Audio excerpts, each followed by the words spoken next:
দিদি, আমাদের স্কুলে পর্যাপ্ত শিক্ষক নেই, স্কুলের পরিকাঠামো জঘন্য। কিছু একটা করুন দিদি।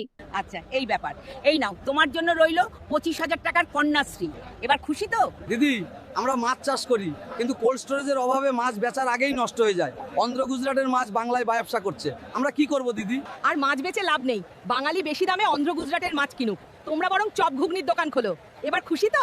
দিদি, রাজ্যে চাকরি বাকরি নেই, আমরা ইঞ্জিনিয়ারিং পিএইচডি এমবিএ করে বসে আছি, চাকরির জন্য অন্য রাজ্যে চলে যেতে হচ্ছে। কিছু একটা করুন। আবার চাকরি চাকরি বাকরি করে কি লাভ?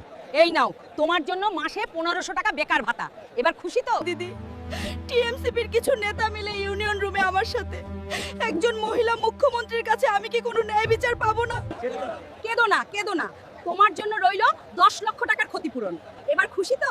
দিদি, আপনার দুধেল গাইদের হাতে আমাদের মার খেতে হয়েছে, বাড়ি থেকে পালাতে হয়েছে, ঘর বাড়ি মন্দির ভেঙে ফেলেছে। বাদ দাও তো এসব।